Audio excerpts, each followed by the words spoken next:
Hey, what's up everyone, and welcome to yet another video from me, Gore the Movie Guide, and this time it is for my top 10 most anticipated games of 2012, which I actually already did a list like this, but I did it a long time ago. I did it back in like August of 2011, so there has been a lot of changes, let's say, and a lot of the games I was really anticipating have already came out, so I decided I'll do an updated one for the rest of the year. From July all the way to December, I'm going to talk about the games that I think are my most anticipated games of this year.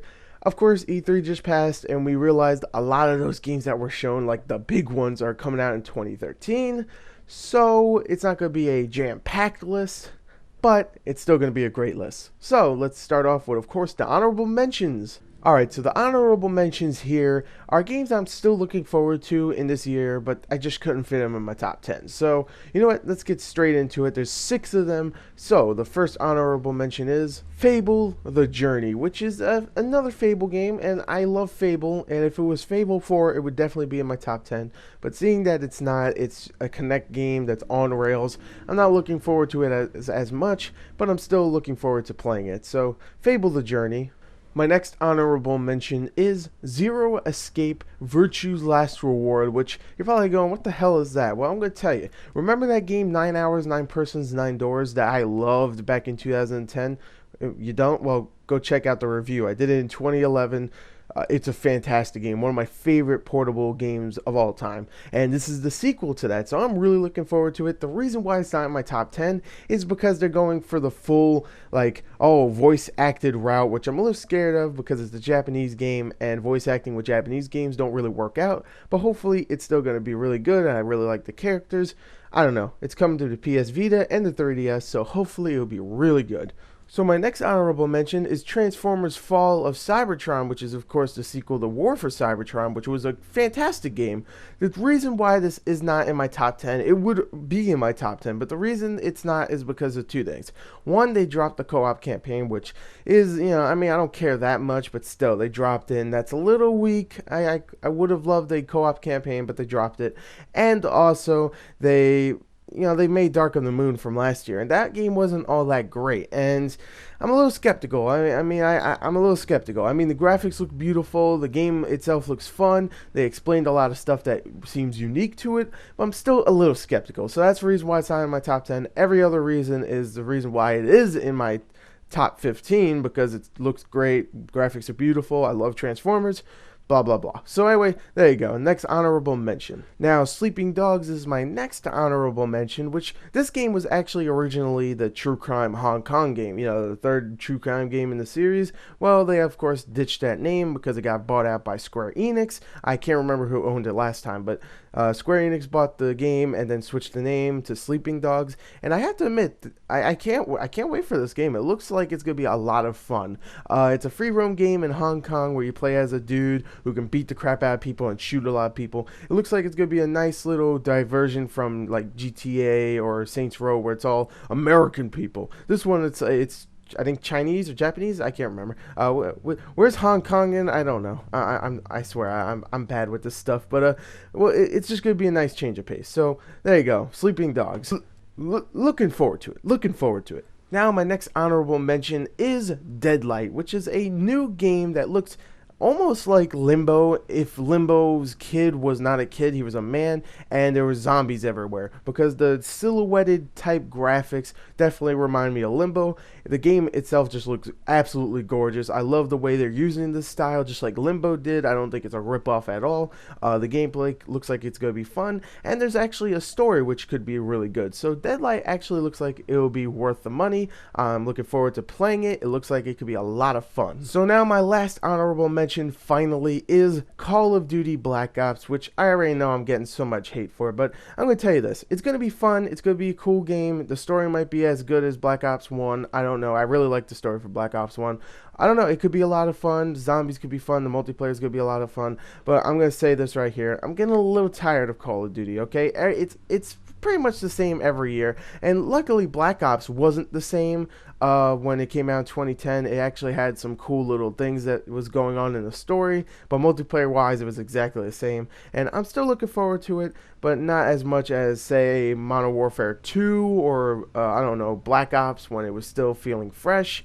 No, it's not really feeling fresh anymore. You have to change something up, guys. Come on. Anyway, with that being said, that was my honorable mentions, all 6 games. Now we'll go into the actual top 10, starting now. Let's do it. Let's do it. Need for Speed Most Wanted, which, I mean, this was a big deal during the EA press conference for me because it looked absolutely gorgeous. I mean, not just gameplay, I mean, not just graphically, but gameplay wise. It looks so much fun, and I loved Hot Pursuit, and I love Burnout 3, Takedown, Burnout Revenge, even Burnout Paradise, and I just love Criterion. They're great game developers, and this looks so much fun. I mean, it looks beautiful. It could look like it could be the next Burnout game. I mean, just like I thought Hot Pursuit could be, this could be my next Burnout game. I don't know. I have a strong feeling that this might be it. So I can't wait. So there you go. Need for Speed Most Wanted. I'm definitely looking forward to it. I can't wait. So let's go on to my number 9. Rayman Legends, which of course is the sequel to Rayman Origins from last year, and this game, oh god, it looks so good. The one major complaint I have with it is that they changed the art style, and I don't think it looks all that great, but the gameplay, it looks like it's still there from Origins, and it looks like it could be even better because now there's actually 2-player online co-op. Well, actually, I think there's 4-player online co-op, and also what they showed for the Wii U stuff looks like it could be really good. So actually, I'm extremely looking forward to Rayman Legends. It looks so much fun, and I loved Origins. I thought that was a great game, and this one just looks like it's going to improve on everything. Maybe not the art style, but just the gameplay and everything else. It looks like it could be a lot of fun, so I can't wait for this game. Darksiders 2, which, to be honest, Darksiders 1, I didn't really care all that much about. I know it was critically acclaimed, everybody loved it, thought it was a great game. Me, I just thought it was okay. Here, this game looks like it's so much better. I mean, it looks so badass. First of all, you have Death as the main character, which is like probably the best idea of all time. I mean, War was a great character, don't get me wrong, but Death, oh, he's going to be a badass. And also the gameplay looks a lot better, which really Darksiders 1 I didn't really care for the gameplay there. Here it looks like it's going to be much better, much more fluid. Also, I heard that it's always going to be changing, not really changing, but it's always going to feel a little different at certain parts because of all the changes in the environment or changes in enemies and stuff. You'll always be doing something different, and this game just looks like it's going to be my cup of tea finally, because Darksiders 1 really did disappoint me. This one looks like it's going to be great though. So there you go, my number 8, Darksiders 2. Resident Evil 6. I mean, what can I say about Resident Evil 6? Resident Evil is a big part of my childhood. I love Resident Evil 1 and 2 and even 3. I love all those games. And Resident Evil 4 just blew my mind when it first came out. It was an amazing game. Absolutely groundbreaking. And Resident Evil 5 just added to that, and it wasn't as good, but it was still a lot of fun. And really all I want from Resident Evil 6 is to be as fun as Resident Evil 4 was. Add some new things, give us a really good story, give us like likable characters, good gameplay, some scary moments please, and some cool little zombie and creature designs. I don't care, just give us an awesome Resident Evil game again. Like Resident Evil 5, not an awesome game. Good game, not an awesome game. Resident Evil Revelations, I played that, not an awesome game, a good game. I played Resident Evil Raccoon City, terrible game, not even good, terrible. And hopefully Capcom learned from their mistakes and they make Resident Evil 6 a amazing game. From what I've seen, it looks like it's going to be a lot of fun, a really good cinematic experience, but not much of a survival horror experience. So hopefully when we actually play it, it's going to be a freaking scary as hell game. But still, I can't wait for it. So there you go, Resident Evil 6. Well, I said there ain't no rest for the wicked. Borderlands 2 is my 6th.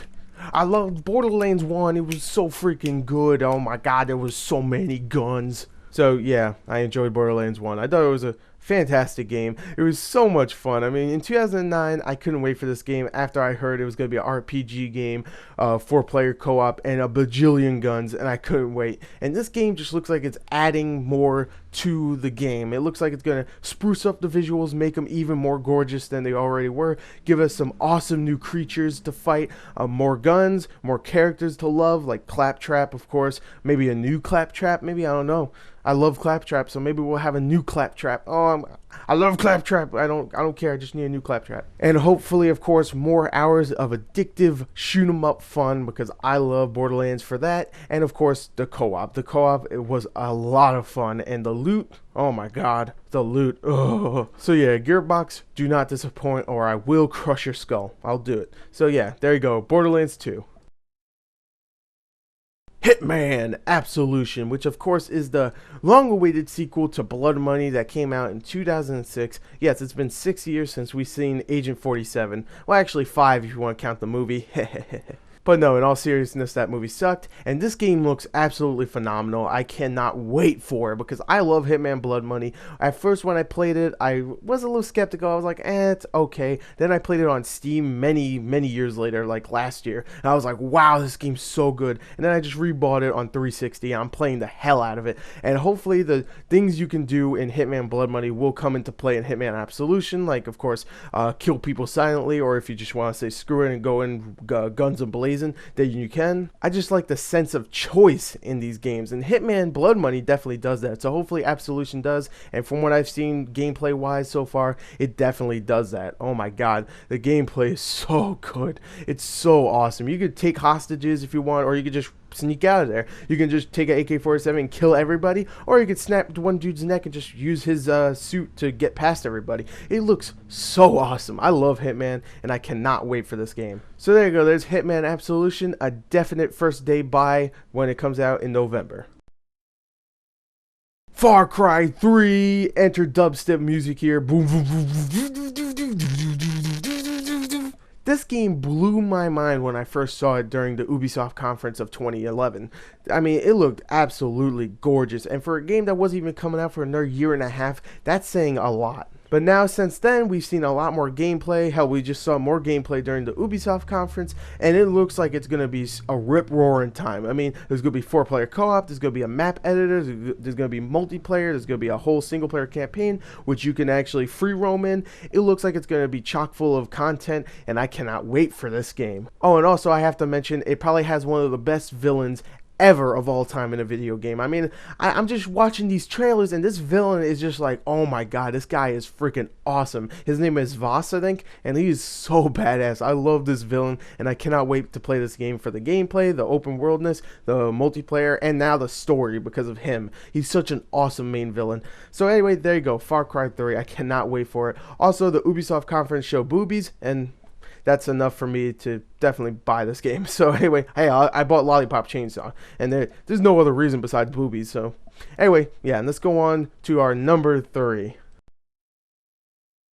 Number 3 is Dishonored, which is a game I had no idea about. I really didn't. Like a month ago, I just first heard about it. I saw a trailer. I was like, oh, that looks kind of cool, actually. And then I saw gameplay during E3, and it blew my mind. It looked like what Hitman does, where you have to go around and you can make choices on how to kill people and stuff. Except you have superhuman powers, which it already makes it better than Hitman. So you have superhuman powers. You could like jump over things. You could turn into fish.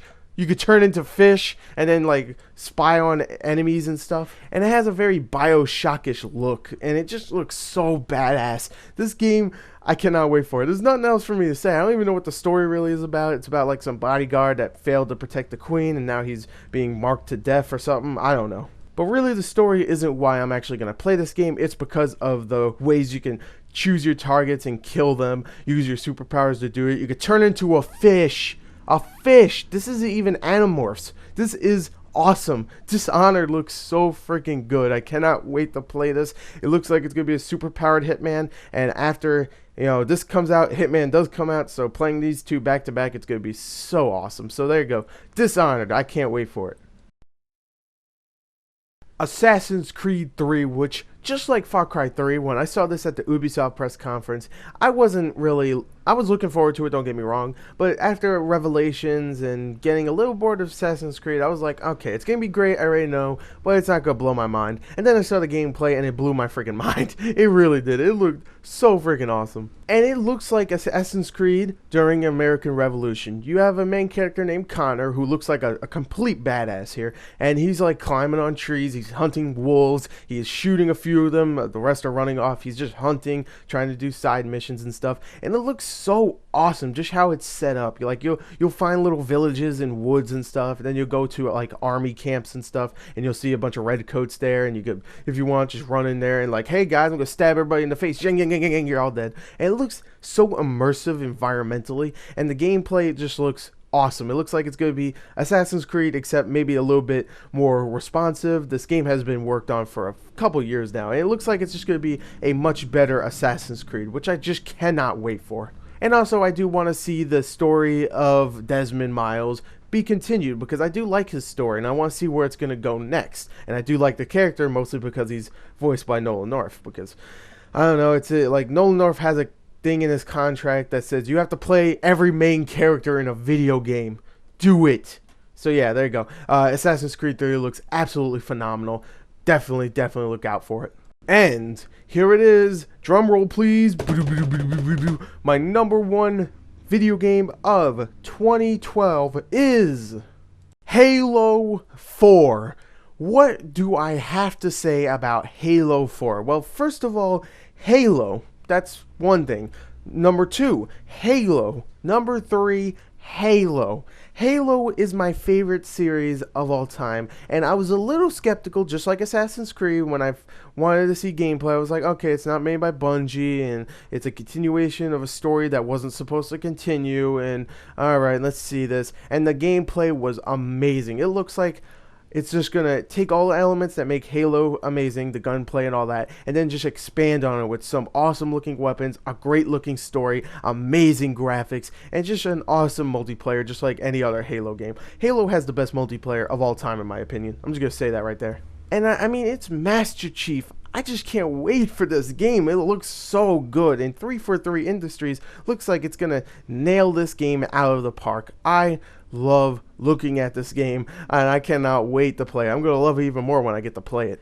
And I know so many people in the comments are going to say, oh, you're so biased. You're such a freaking Microsoft fanboy. You're such a Halo fanboy. Halo's not good. How dare you like it? Blah, blah, blah. Well, I'm going to tell you right here, you little bitch. All right? This is my opinion. If you do not like it, go away, unsubscribe. I don't give a shit, okay? I don't like you anyway. Your breath smells, and I bet if you're a woman, I bet your vagina smells like fish. So, there you go. So anyway, I'm just going to end it there by saying Halo 4 is an absolutely amazing looking game, and I cannot wait for it. Call me biased, I don't care. Halo 4 is my number one most anticipated game of 2012, and if BioShock was still here, if BioShock was coming out in 2012, it would be my number one, okay? I'm going to tell you right there. It would be my number one because I'm so looking forward to that game. I'm so hyped for that game, but it's not now, so there you go. I'm just going to tell you straight up there. But Halo 4 is my number one most anticipated game of 2012, and I hope you enjoyed the list because I enjoyed making it.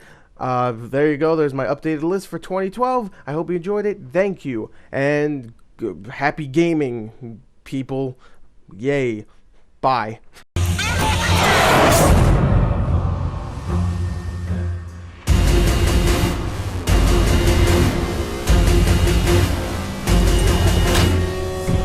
I was put into service 8 years ago. AIs deteriorate after 7.